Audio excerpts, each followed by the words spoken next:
Y hoy hablaremos bajo el tema cuando llega la duda. Y me refiero a qué hacer cuando llegan estos momentos de incertidumbre, de cuestionamiento, de lamento, de duda. Porque sí es cierto que como creyentes va a haber un momento, una etapa donde tengamos que enfrentar estos sentimientos de duda.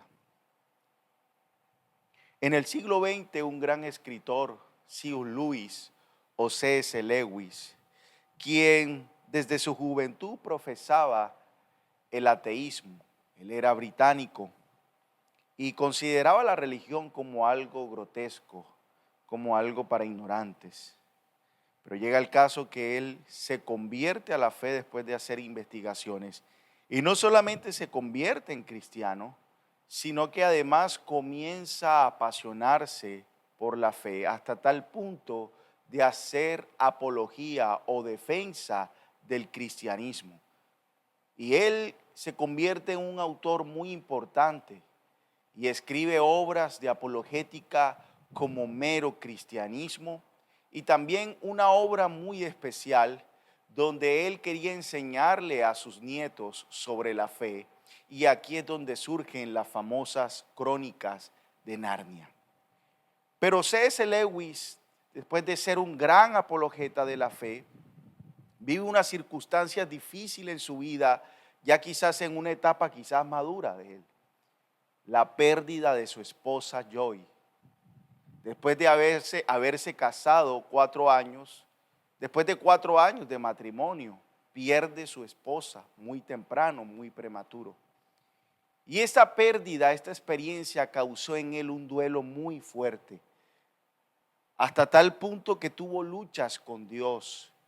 Y podemos saber esto porque Luis escribía en un diario que tenía, que nuevamente después ese diario va a ser publicado. Pero era un diario privado, era un diario personal.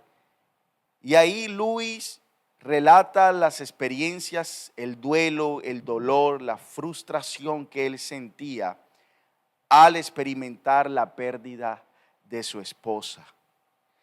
Comenzó a vivir una etapa de duda. Sí, el gran apologeta de la fe, el gran defensor del cristianismo, ahora se encuentra en un momento de crisis de su fe. Comenzó a hacer preguntas crudas a Dios, como, ¿por qué si tú eres amor, no has impedido esto en mi vida? No has impedido este dolor. ¿Por qué no pudiste detener la muerte de mi esposa? Él sentía a Dios distante. Él sentía a Dios lejano. Y hasta tal punto no solamente, sino que se preocupó y dijo, el verdadero peligro no es dejar de creer en Dios, es creer cosas horribles sobre Él. Se preguntaba, ¿dónde está el Dios de amor que tanto hablamos?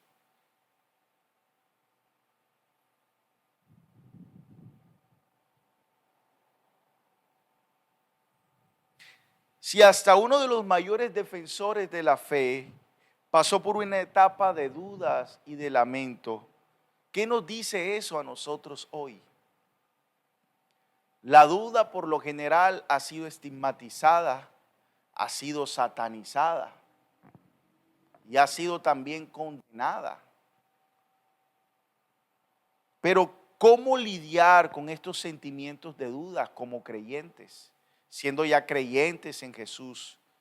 ¿Qué pasa cuando las oraciones no son contestadas?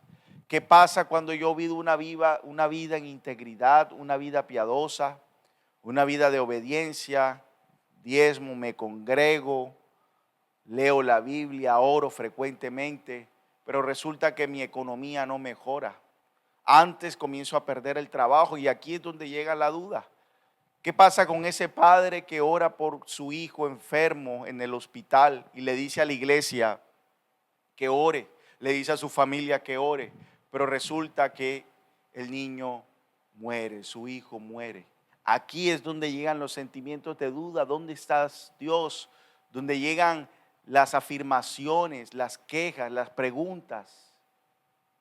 ¿En verdad eres bueno?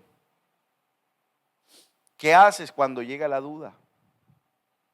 Nosotros tenemos tres opciones cuando llega la duda. Uno es abandonar totalmente nuestra fe, abandonar a Cristo, abandonar el cristianismo. Número dos, fingir que todo está bien, no pasa nada, adoro a Dios, pero por dentro estoy diciendo esto sí será verdad. Y número tres, mantenernos en la lucha y perseverar aún con la duda, creyendo y confiando en Dios.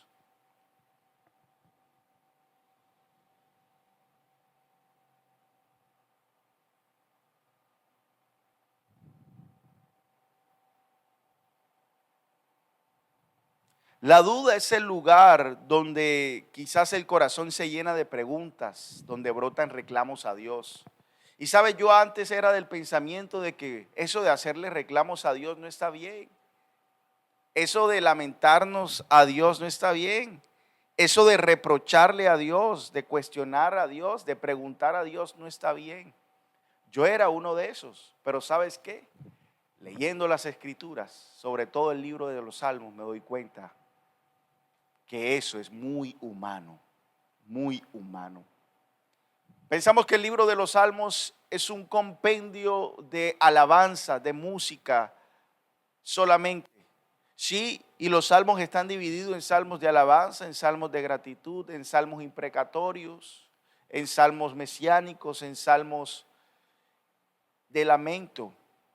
Pero resulta que un alto porcentaje de los salmos es que los salmos mayormente son salmos de lamento, de queja, de duda, de cuestionamiento a Dios. Casi el 40%, solo el 40% de los salmos son de lamentos. El otro 60% quizás está repartido entre las otras clasificaciones. ¿Qué nos dice? Que los salmos contienen más lamento que alabanza. Imagínense. Y un ejemplo está en el Salmo capítulo 13. Aquí el salmista se pregunta 4 veces, ¿hasta cuándo? ¿Hasta cuándo? ¿Hasta cuándo? ¿Hasta cuándo te olvidarás? ¿Hasta cuándo mirarás? ¿Hasta cuándo tendré que luchar? ¿Dónde está Dios?, pregunta el salmista. Pero este mismo salmista no se queda con esta duda, con este cuestionamiento, sino que también él mismo lucha. Y en el versículo 5 dice y proclama: pero yo confío en tu amor, aún a pesar de la duda, yo confío en tu amor inagotable. Me alegraré porque me has rescatado y cantaré a ti, Señor.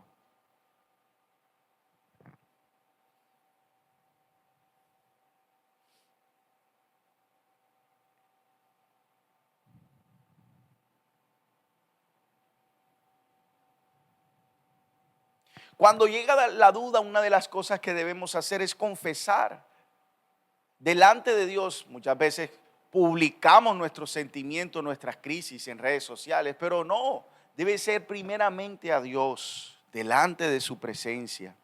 Y eso era lo que hacía David. Ahí en su intimidad escribía esta queja, esta súplica a Dios. Luego se va a volver público por la soberanía de Dios, que encuentran los escritos de David y se convierten en palabra de Dios y entran al libro divino para que nosotros podamos entender que esta es una experiencia humana y que Dios usa la duda muchas veces para pulir nuestra fe.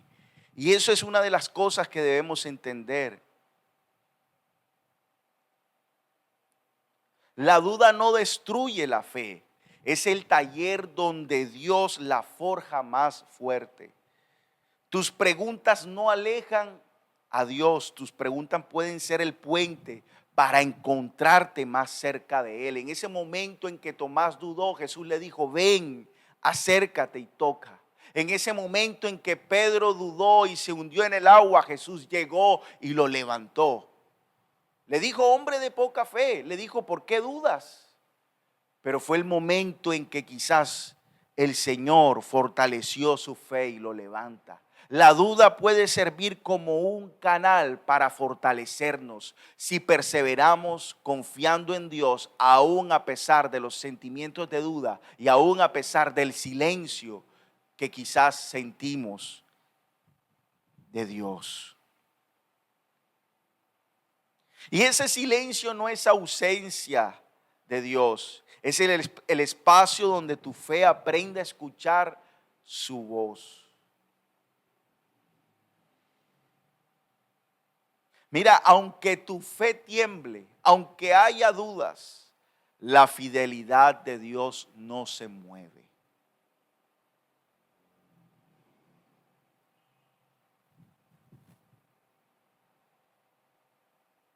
Jesús no solamente cargó nuestros pecados, también cargó nuestras dudas. Y la sangre de Cristo es más poderosa aún que nuestras dudas. Pongamos nuestra mirada en Cristo. Pongamos nuestra fe en Cristo, el autor y consumador.